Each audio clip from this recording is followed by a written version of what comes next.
안녕하십니까. 더불어민주당 원내대변인 백승아 의원입니다. 오늘의 논평 두 건 말씀드리겠습니다. 베네수엘라 비상 상황에 따른 교민의 안전과 지원을 위해 정부와 함께 총력을 다하겠습니다.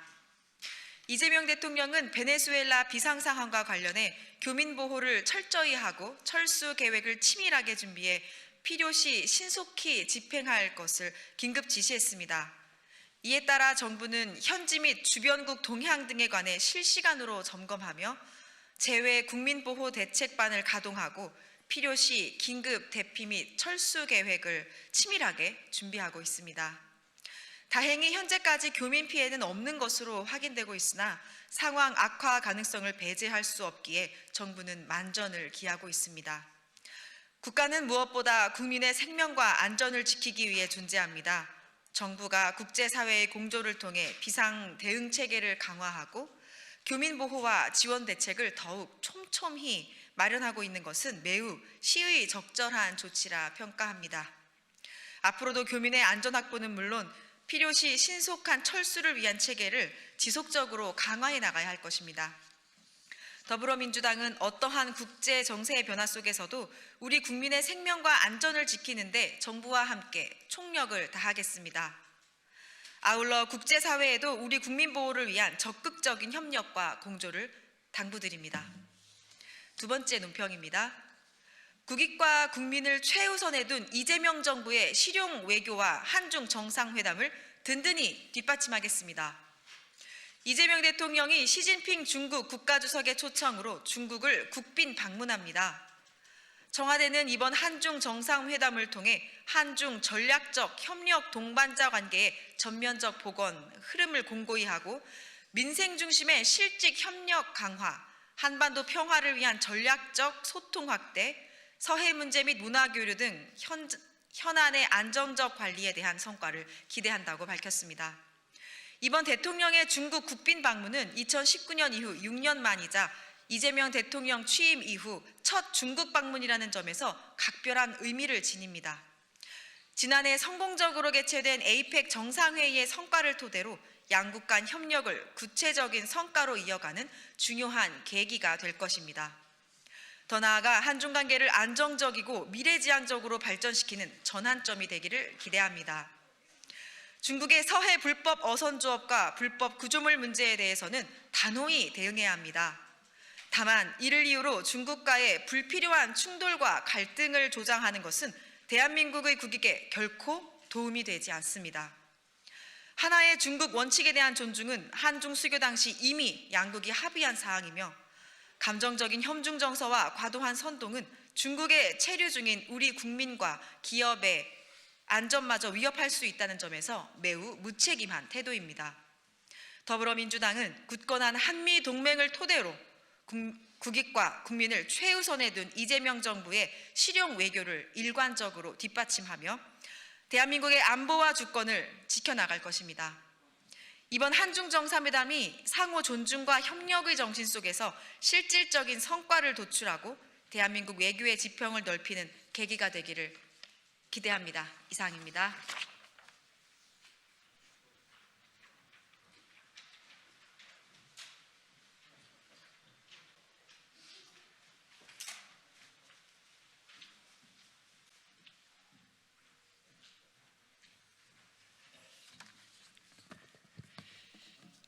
이번에 더불어민주당 원내대표 후보로 출마하는 한병도 의원입니다. 출마 선언문 낭독하도록 하겠습니다.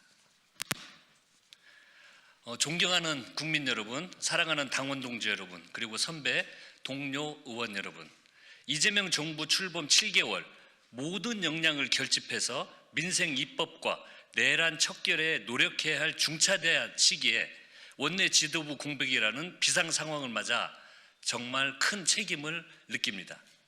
대통령 임기 초 1년은 5년 임기 전체의 성패를 가르는 골든 타임입니다. 단 한순간도 긴장감을 늦춰서는 안 됩니다. 다시 신발끈을 동여 매야 합니다. 이재명 정부의 성공을 위해 우리는 이 혼란과 공백을 빠르게 수습하고 힘을 모아야 합니다. 전열을 재정비해야 합니다. 지금 민주당에 필요한 원내대표는 당선 즉시 개혁과제 추진과 민생 입법 처리에 곧장 나설 수 있는 준비된 사람이어야 합니다. 지금 민주당에 필요한 원내대표는 의원들과 당원, 무엇보다 국민 여망을 새겨듣고 경제와 민생을 살릴 경험 있는 사람이어야 합니다. 저 한병도 민주당과 국회, 청와대에서 두루 실력과 경험을 쌓았습니다. 산적한 개혁법안, 시급한 경제와 민생 과제, 다가올 6월 지방선거에서 승리와 이재명 정부의 성공을 위해 오늘 더불어민주당 원내대표 출마를 선언합니다. 첫째, 2년 전 이재명 대표의 전략기획위원장으로서 총선 승리를 이뤄낸 경험으로 지방선거 승리에 주춧돌을 세우겠습니다. 올 6월 지방선거는 이재명 정부 출범 1년 만에 치러지는 첫 번째 전국 단위 선거입니다. 더불어민주당은 이재명 정부가 차질 없이 국정 동력을 확보할 수 있도록 지방선거에서 반드시 승리해야 합니다. 저는 이재명 대통령님의 당대표 시절 전략기획위원장으로서 보좌하며 22대 총선 압승을 이끈 경험이 있습니다.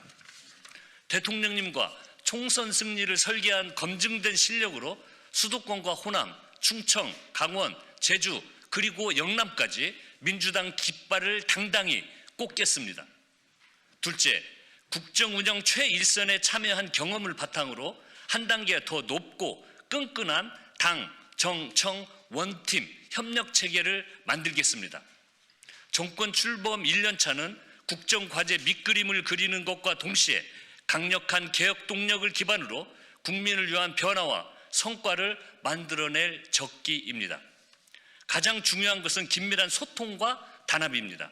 당내의 다른 의견을 통합하고 당정청의 3위이체를 이뤄낼 경험 많은 원내대표가 지금 바로 필요합니다. 저는 대통령의 국정 철학이 국회에서 어떻게 실현되고 법안으로 만들어지는지 그 누구보다도 잘 알고 있습니다. 저를 원내대표로 선택해 주신다면 원내 지도부대 소속 의원들과 당정청이 24시간 소통할 수 있는 한 라인을 신속하게 만들겠습니다. 부족하면 제가 직접 뛰도록 하겠습니다. 국회에서 정책화가 필요한 국정과제를 정기적으로 점검하기 위해 당정청 회의체를 실질적으로 가동하겠습니다. 상임위별 당정회의도 내실 있게 진행함으로써 주요 입법과제를 현실화해 내겠습니다. 언제든 가깝게 소통하고 협력하는 단청 관계를 통해 국민들께서 체감할 수 있는 정책을 실현하겠습니다.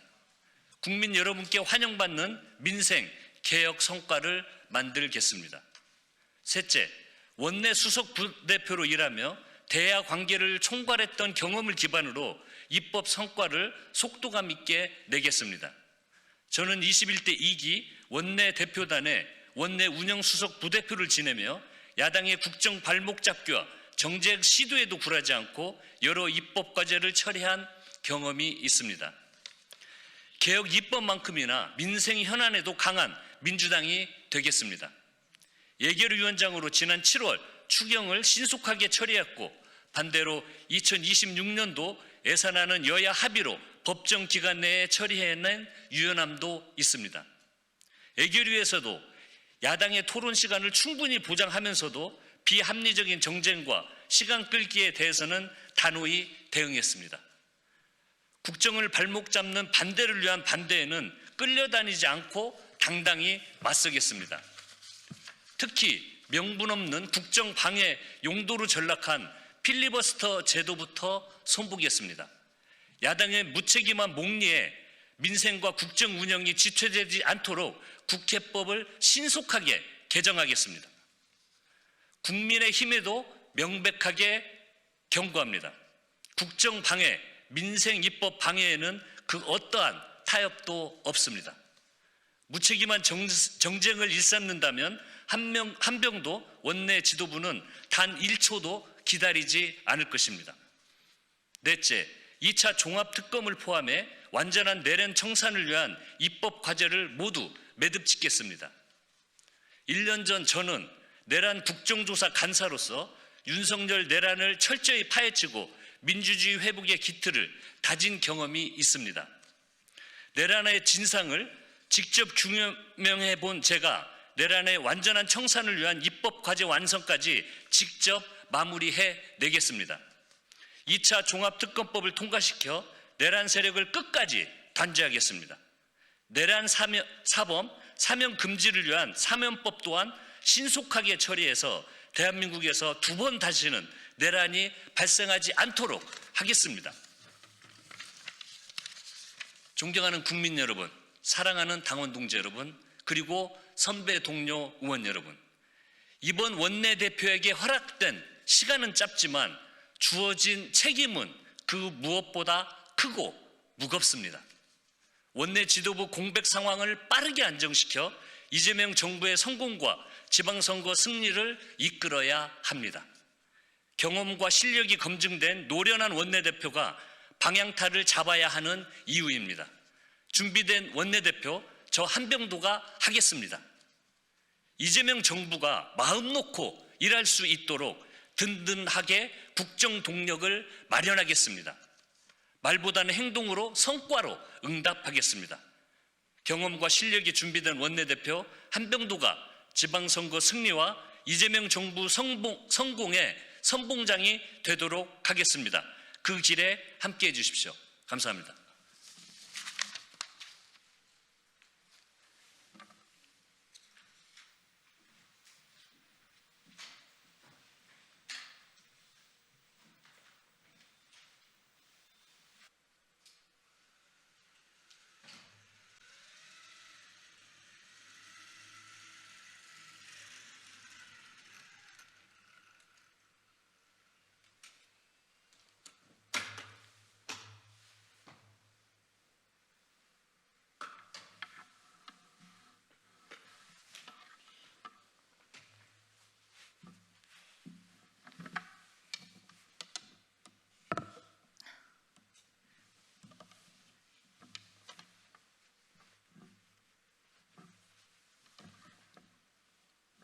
안녕하세요. 국민의힘 수석 대변인 최보윤입니다.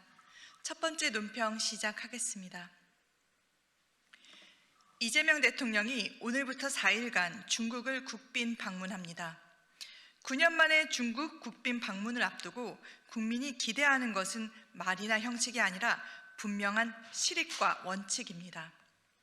그런데 출발 전부터 정부의 메시지가 불필요한 논란을 키우고 있습니다. 위성락 국가안보실장이 중국 측 하나의 중국 요구에 대해 존중 입장을 공개한 데 이어 이재명 대통령도 중국 CCTV 인터뷰에서 같은 취지의 발언을 했습니다. 정상회담은 협상의 자리입니다. 회담이 시작되기도 전에 상대의 민감한 요구에 대해 공개적으로 호응하는 모습은 협상력을 높이기보다 국민에게 선제 양보로 비칠 수밖에 없습니다. 한번 공식화된 표현은 이후 협상 전반에 영향을 미치는 대한민국의 공식 입장으로 굳어질 수 있습니다. 특히 중국은 이번 방중을 앞두고 반일 동참과 대만 문제를 한데 묶어 사실상 입장 표명을 요구하며 올바른 입장을 언급하는 공개적 압박까지 이어가고 있습니다. 중국은 말보다 행동으로 메시지를 보내는 나라입니다. 이런 국면일수록 정부는 원칙과 기준을 더욱 분명히 세우고 불필요한 오해를 자초할 표현에는 각별히 신중해야 합니다. 하나의 중국 원칙에 대한 기존의 외교적 입장과 특정 현안에 대해 추가적인 정치 동조를 요구하는 것은 전혀 다른 문제입니다.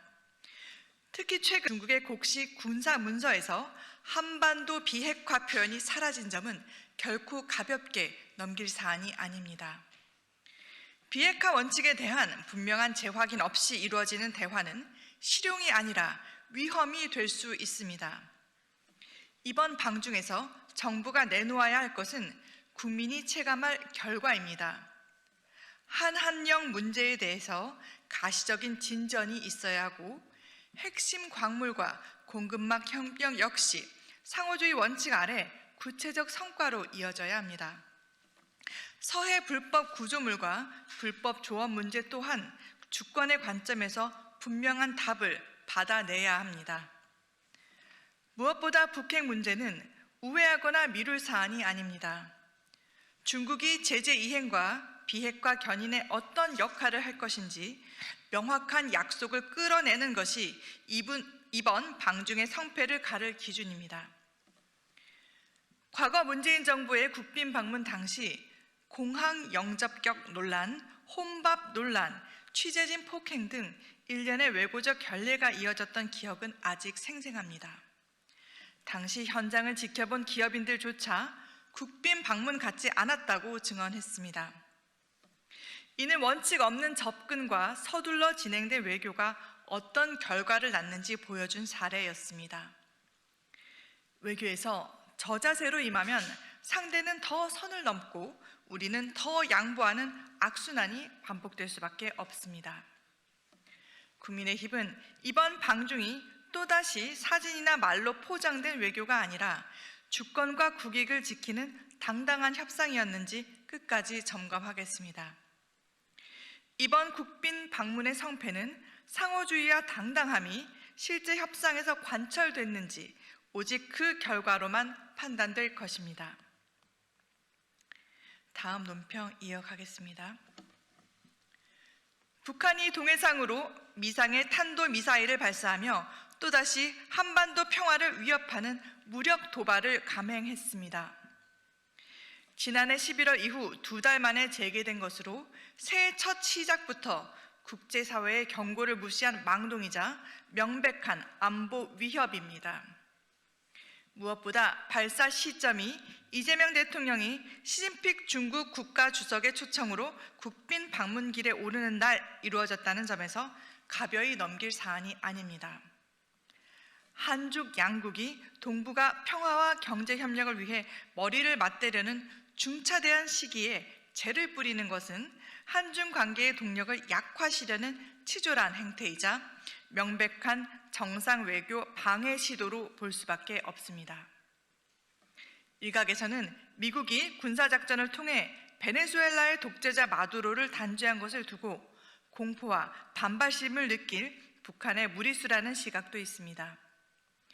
북한은 베네수엘라 사태를 통해 탄도미사일 도발이 결코 정권의 안위를 보장하는 보험이 될 수 없음을 명심해야 할 것입니다.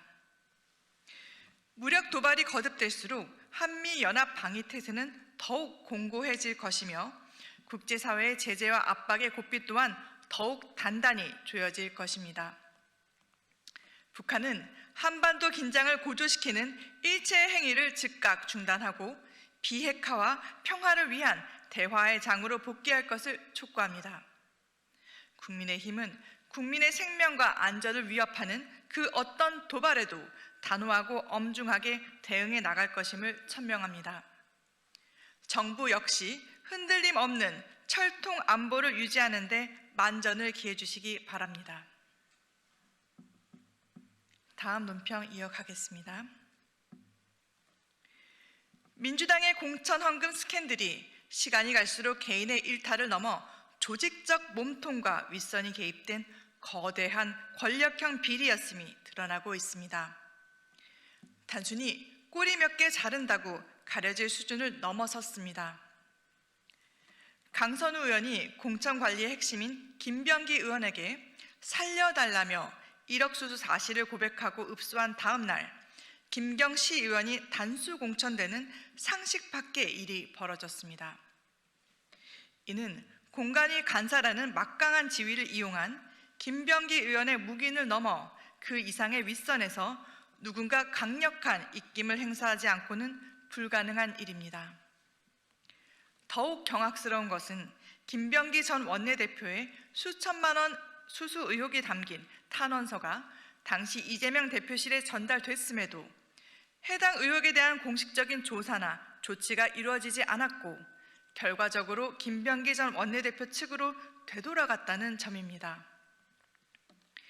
비명행사 공천에 칼자루를 휘두르게 하는 대가로 이들의 범죄 혐의를 눈감아준 것 아니냐는 의심을 들게 만들고 있습니다. 이는 단순한 관리 소홀이 아니라 권력형 비리 은폐이자 민주주의를 파괴한 공천 매표 행위입니다. 정청래 대표는 뒤늦게 환부를 도려내겠다며 고개를 숙였지만 국민이 바라는 것은 번지르르한 수사나 쇼에 불과한 징계가 아닙니다.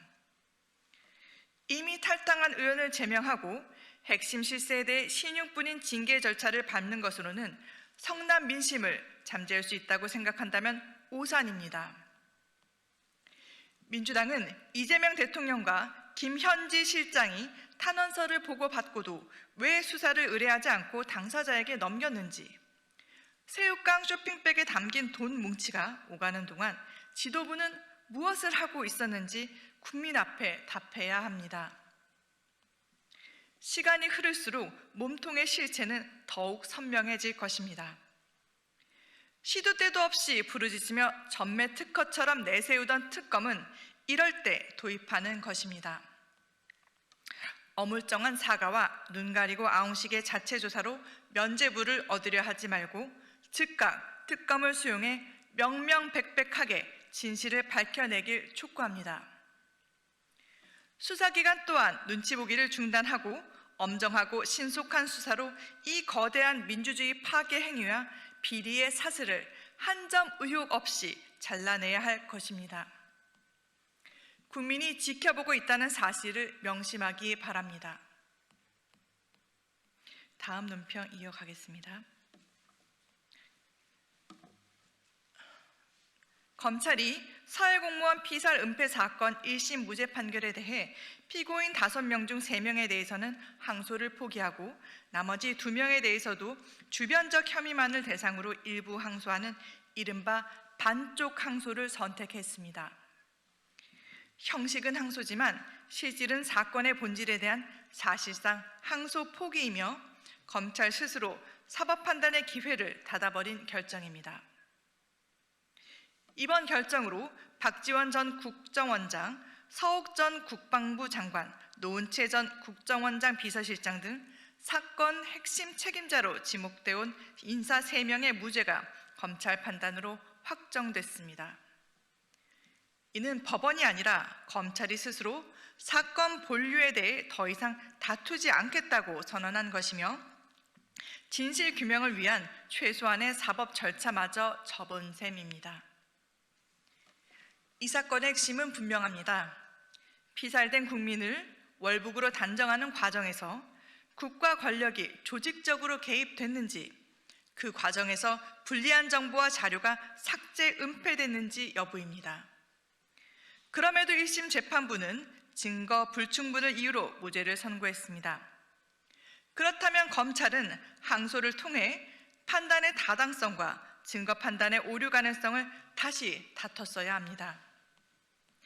그러나 검찰은 정작 직권남용, 은폐 혐의라는 사건의 본류를 항소 대상에서 제외했습니다.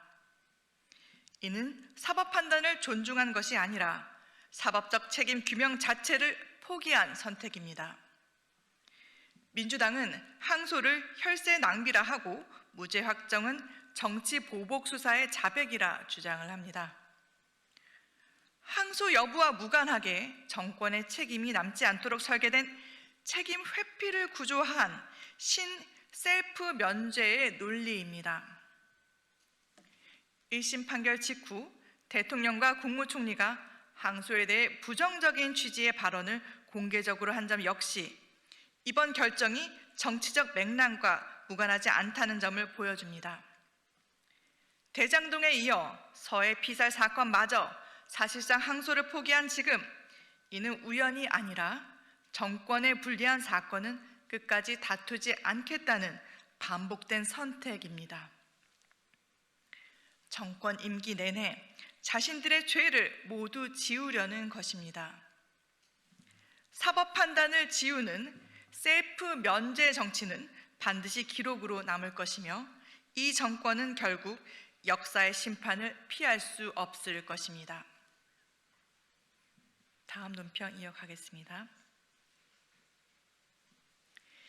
이해운 후보자를 둘러싼 보좌진 갑질, 폭언 의혹은 인사청문회 이전 대통령실 공직자 인사검증 단계에서 이미 걸러졌어야 할 사안입니다. 사례를 언급하는 수준의 폭언이 담긴 녹취와 반복적인 고성 모욕, 사적 심부름과 인권 침해에 대한 일관된 증언은 그 자체로 충격적입니다. 이는 해명이나 사과로 덮을 문제가 아닙니다. 과거 저서에서 갑질 근절이 정치하는 이유라고 밝혔던 인물이 정작 보좌진에게 폭언과 갑질을 일삼았다면 이는 갑질을 위해 정치를 한 것과 다르지 않습니다. 이 자체로 이 후보자는 공직 후보 자격을 상실했습니다. 더 심각한 것은 대통령실의 책임입니다. 특히 대통령실은 이미 강선우 여성가족부 장관 후보자의 보좌진 갑질 논란을 겪은 바 있습니다. 공직자 인사 검증의 중요성을 확인하고도 또다시 논란이 반복된 것은 무능이거나 고의거나 둘 중 하나입니다. 인사 검증을 포기한 것으로밖에 보이지 않습니다. 이 후보자의 갑질 행태는 기획예산처 수장으로서도 명백히 부적격입니다. 기획예산처는 정부 부처와 공공기관 등 수많은 공직자들의 조율과 협업이 필수적인 부처입니다. 국회의원 시절 분노를 조절하지 못한 채 가장 가까이에서 업무를 보좌하던 보좌진에게 폭언과 갑질을 일삼았던 인물이 공직자들과의 협업에서는 전혀 다른 모습을 보일 것이라 기대할 근거가 어디 있겠습니까? 국민의 우려는 너무도 상식적입니다. 대통령실은 이번 인선을 두고 통합과 실용을 고려한 인사라고 설명했습니다. 그러나 통합은 폭언과 갑질을 눈감아주는 명분이 될 수 없으며 검증 실패를 합리화하는 구호도 아닙니다. 이는 통합이 아니라 대국민 사기극에 가깝습니다. 민주당 역시 청문회에서 검증하자라는 말만 반복하고 있습니다. 노동약자와 을을 보호하겠다는 을지로위원회는 이번 사안 앞에서도 또 침묵하고 있습니다. 이제는 이 희극의 막도 내려야 할 때인 것 같습니다. 이 사안은 더 이상 청문회로 시간을 끌 문제가 아닙니다. 이 후보자는 논란이 더 커지기 전에 스스로 사퇴하는 것이 최소한의 책임입니다. 아울러 인사를 최종 결정한 이 대통령 역시 이번 인사검증 실패에 대해 국민 앞에 공식적으로 사과하고 지명 철회를 포함한 책임 있는 조치를 취해야 합니다. 그렇지 않다면 이미 반복돼 온 대통령실 인사검증 붕괴가 또 한 번 확인된 사례로 기록될 수밖에 없을 것입니다. 금일 논평 마치겠습니다. 감사합니다.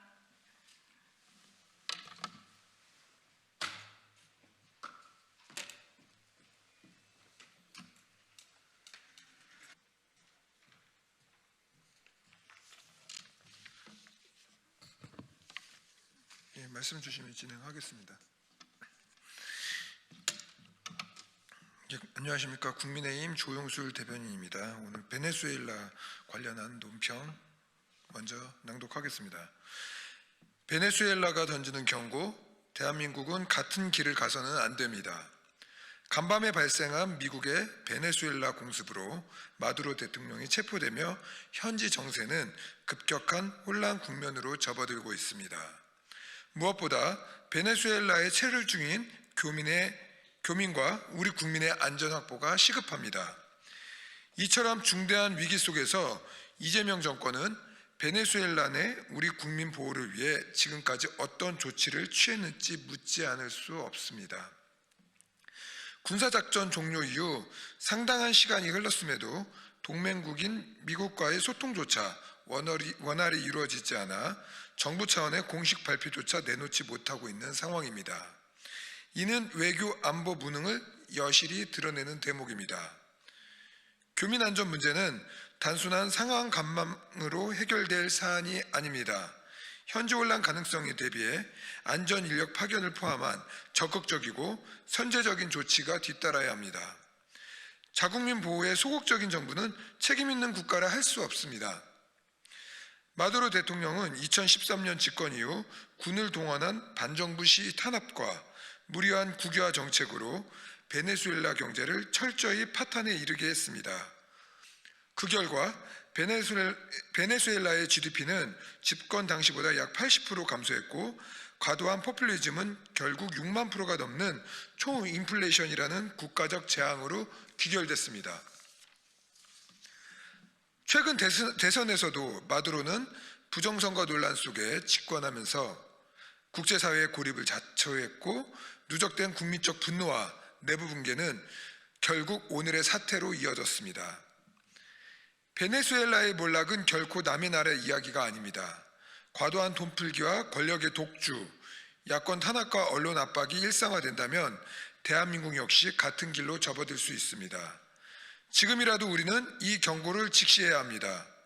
역사와 국제 사례는 미래를 읽는 중요한 나침반입니다. 대한민국이 베네수엘라가 되지 않도록 막아야 합니다. 2026년 1월 4일 국민의힘 대변인 조영술입니다. 이어서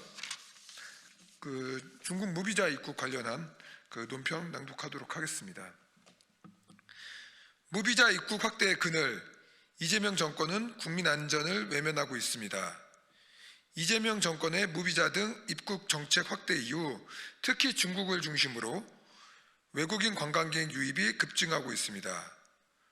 관광 활성화라는 명분 아래 추진된 정책이지만 그 이면에는 외국인 범죄와 각종 사회적 논란이 잇따르고 있다는 점을 결코 외면할 수 없습니다.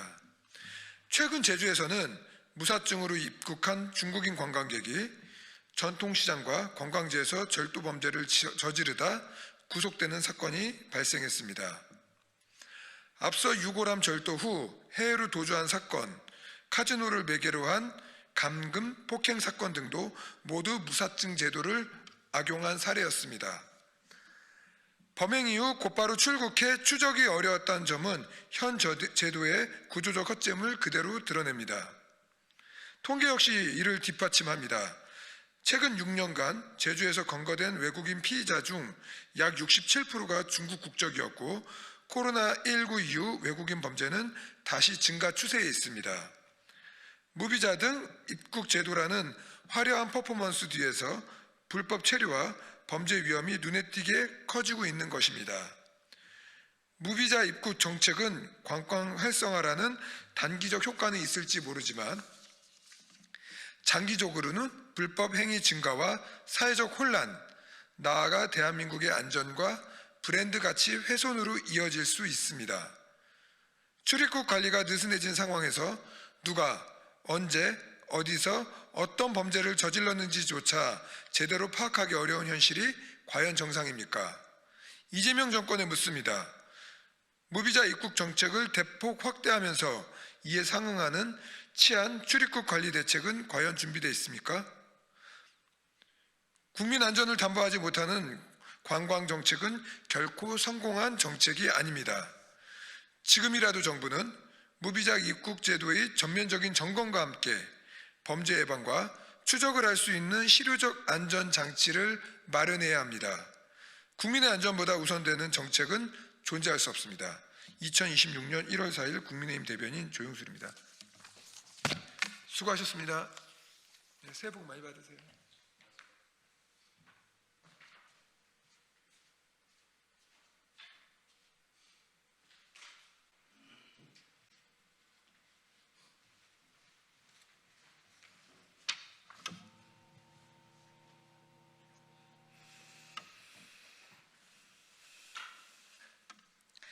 안녕하세요. 더불어민주당 원내대변인 백승아 의원입니다.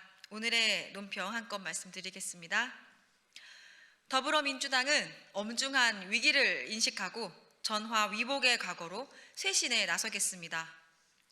정청래 더불어민주당 대표는 최근 제기된 공천비리 의혹에 관련해 이를 당의 엄중한 위기로 인식하며 국민과 당원 여러분께 깊이 사과했습니다.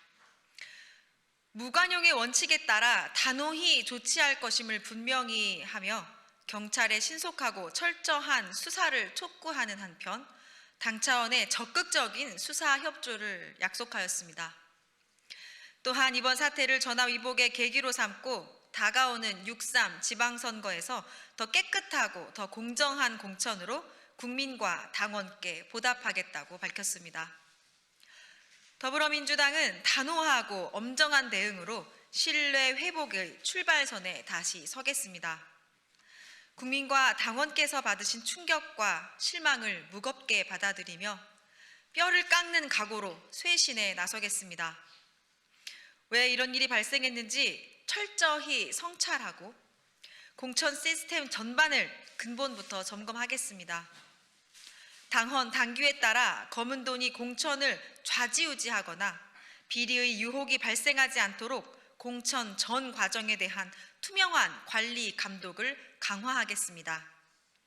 아울러 공천과 주요 의사결정 전반에서 당원의 권한과 참여를 실질적으로 확대해 공천의 투명성과 당내 민주주의를 더욱 강화하고 국민주권 정부에 걸맞은 당원주권 정당을 반드시 실현하겠습니다. 국민과 당원으로부터 신뢰받는 더불어민주당으로 거듭나기 위해 다시 시작하겠습니다. 변화와 혁신의 각오로 책임 있는 정당의 책무를 다해 나가겠습니다. 이상입니다.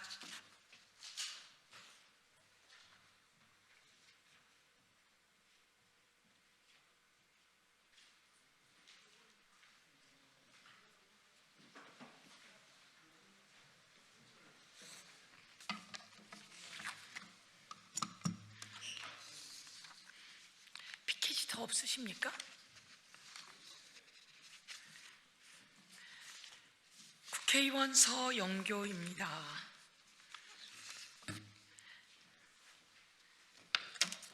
저희 피켓 한번 봐주십시오. 여러분 새해 복 많이 받으세요. 1월 1, 2, 3 지나고 4일이네요. 서영교에게 원내대표 출마에 관한 요구가 너무 많습니다. 감사합니다. 서영교가 원내대표 해서 필요한 법안들 잘 통과시키고 이재명 정부 잘 뒷받침하고 그리고 또 민생 법안, 경제 법안, 그리고 상생 법안 잘 통과시켜 줬으면 좋겠다. 이런 말씀이 아주 많으십니다. 예, 원내대표를 하면 법사위를 같이 할 수 있느냐에 대한 고민도 많습니다. 전 우선 법사위가 아주 중요해서요.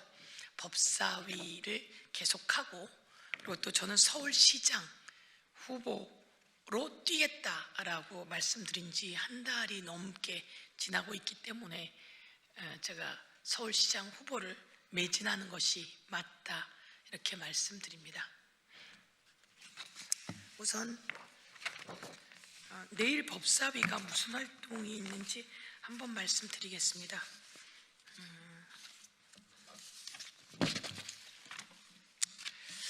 우선 윤석열 내란 재판 이제 결심 공판이 다가오고 있습니다. 2024년 12월 3일 윤석열이 불법 비상계엄을 선포한 지 1년이 훌쩍 지나고 있습니다. 1월 7일과 9일 내란 우두머리 윤석열에 대한 결심 공판과 특검의 구형이 예정되어 있습니다. 윤석열에게는 법이 정한 가장 무거운 책임을 물어야 합니다. 내란은 끝나지 않았습니다. 윤석열에게 법이 정한 가장 무거운 책임을 묻지 않는다면 내란은 끝나지 않습니다. 그래서 오늘 법사위원 서영교는 대한민국 국민 서영교는 그리고 서울시장 탈환을 준비하고 있는 서영교는 이렇게 요구합니다. 2025년 1월 7일과 9일 내란 우두머리 윤석열에 대한 결심 공판과 특검의 구형에 맞춰 윤석열 법이 정한 가장 무거운 책임을 물어야 한다라고 말씀드립니다. 윤석열은 비상계엄의 위헌성과 불법성을 부인하며 궤변을 늘어놓았고 책임은 끝없이 회피하며 타인에게 전가해 왔습니다. 이 모든 과정을 생중계로 기록되어 있는 그 상황을 직접 지켜봤습니다. 형법 제87조는 내란을 대한민국에서 가장 중대한 국가 범죄로 규정하고 있으며 내란 우두머리에 대해 사형, 무기징역, 무기금고만을 법정형으로 두고 있습니다. 윤석열은 전시사변에 준한 어떠한 국가 비상사태에도 없는 상황에서 위헌하고 위법한 비상계엄을 선포했고 군과 경찰을 동원해 국회를 봉쇄했으며 계엄 해제 의결을 방해했으며 국회의장과 주요 정치인, 중앙선관위 관계자 체포, 구금을 시도했습니다. 그 결과 대한민국은 900조 원에 달하는 계엄 청구서를 떠안았고 국민은 무너진 일상을 회복하기 위해 1년의 시간을 감내해야만 했습니다. 그런데도 사법 과정은 순탄치 않았습니다. 2025년 3월 7일 지기현 판사의 구속 취소 결정으로 윤석열은 석방되었습니다. 이후 내란 특검 출범 뒤 124일 만에 재구속되었습니다. 재구속 이후 윤석열은 건강 이상을 이유로 16번 연속 재판에 불출석했습니다. 그러다 곽종근 전 육군 특전사령관이 증인으로 출석해 지난해 10월 30일 자신에게 불리한 진술이 예상되자 그제야 법정의 모습을 드러냈습니다. 내란을 일으킨 자는 법정조차 계산적으로 이용해 왔습니다. 자신이 유리할 때만 윤석열은 법정에서는 내란 우두머리에 비열한 본색을 보였습니다. 윤석열, 김용현, 노상원 등 내란 핵심 가담자들은 국가의 권력을 동원해 국민을 죽음의 문턱까지 몰아넣은 자들입니다.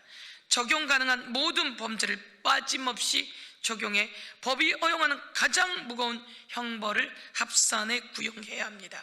재판부는 그 모든 범죄를 합산해 법이 허용한 최고형을 선고하십시오.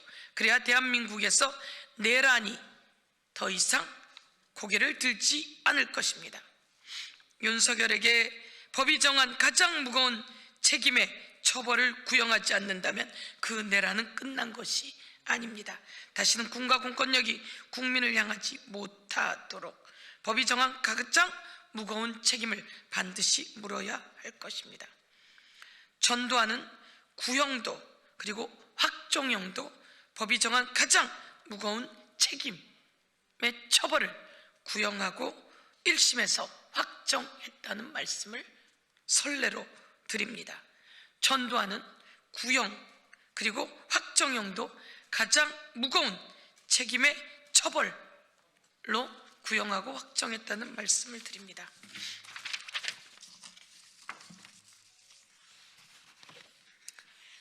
이 사진입니다. 내란 우두머리 윤석열 내란죄, 계엄군, 실탄으로 추정되는 무기를 지참하여 국회의 기물을 파손하고 경내 진입을 윤석열의 명령에 따라 시도했고 윤석열의 명령에 따라 국회의원들을 끌어내려 했고 윤석열은 노상원 등을 통해서 체포하고 구금하라고 명령 내렸던 것입니다. 이런 자를 국민이 계엄을 해제시켰고 국민이 파면시켰습니다. 이제 형법 제87조 내란에 해당하는 가장 최고의 처벌을 검찰이, 특검이 그리고 법원이 구형하고 확정해야 한다, 이렇게 말씀드립니다. 형법 제87조 내란에 관한 내용입니다. 우두머리는 사형, 무기징역 또는 무기금고에 처한다. 이렇게 세 가지밖에 없습니다.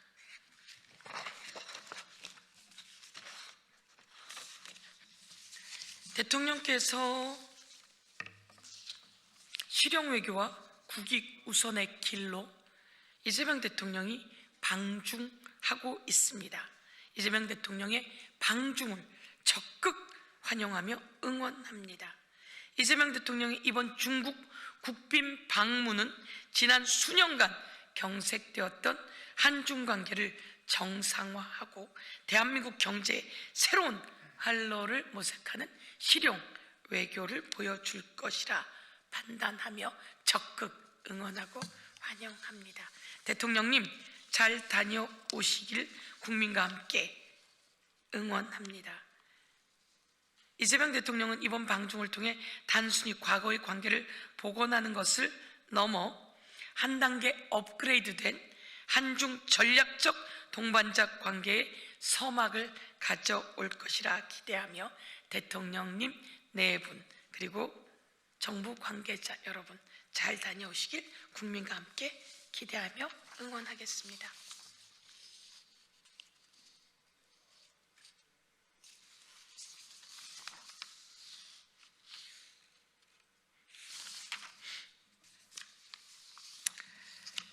한 말씀만 더 드리겠습니다.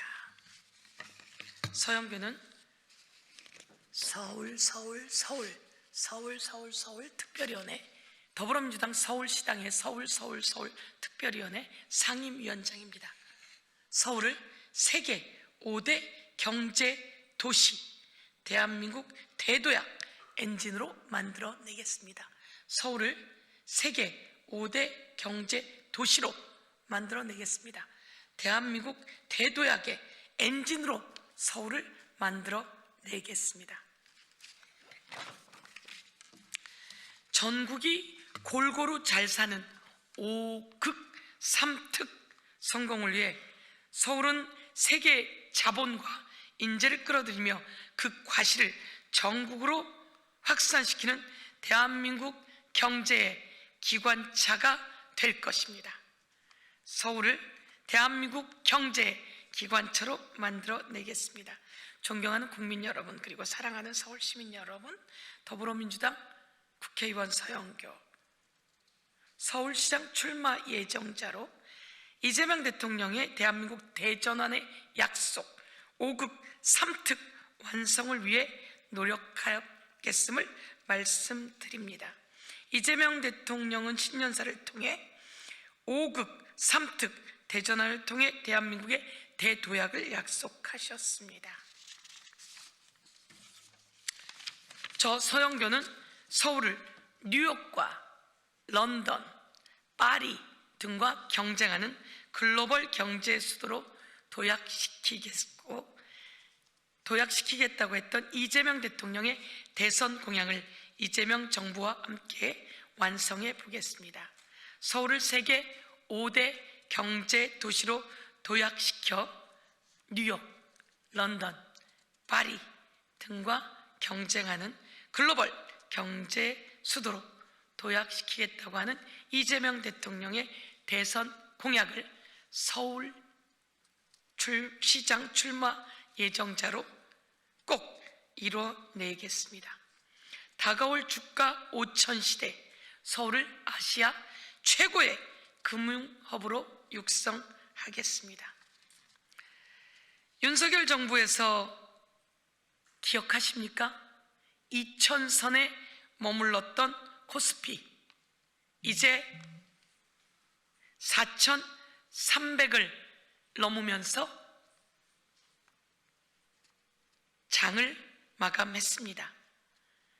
4,300을 넘은 안정적이고 상승 가도의 대한민국 코스피 2025년 코스피 상승률 75%를 넘어서며 주요 20개국과 G20과 OECD 회원국 가운데 1위를 기록했습니다. 코스피 상승률 75%는 OECD 회원국 가운데 그 상승률이 1위를 기록했습니다. 이재명 대통령 임기 내 코스피 5천 시대를 열어 대한민국 자산 가치를 제대로 올려놓겠습니다. 이를 위해 서울을 아시아 최고의 금융 허브로 육성하고 전 세계 투자금이 모여드는 글로벌 경제 수도로 재설계해 나가겠습니다. 국민연금 수익률이 역대 최고입니다. 국민의 노후가 든든한 그 서울을 만들어 드리겠습니다. 국민연금 수익률이 역대 최고치인 20%를 기록했습니다. 수익률 20%는 1988년 국민연금 제도 도입 이래 가장 높은 수치입니다. 이 중 국내 주식 수익률은 약 78%에 달합니다.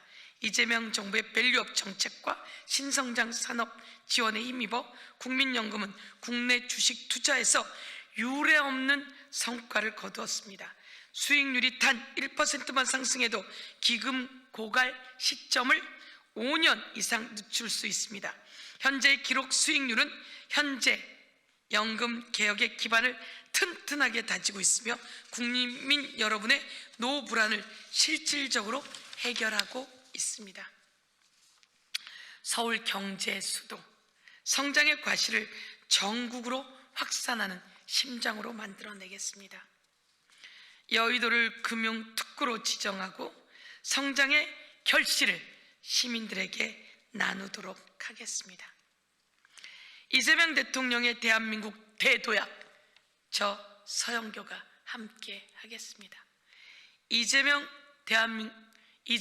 대통령의 대한민국 대도약, 저 서영교가 함께 하겠습니다. 이재명 정부와 함께 서울을 글로벌 경제 수도로 완성하며 코스피 5천 시대를 앞당기고 국민 여러분의 든든한 노후에 활력이 넘치는 미래를 위한 청사진을 계획하고 있습니다. 서영교에게 기대해 주시고 힘을 모아 주십시오.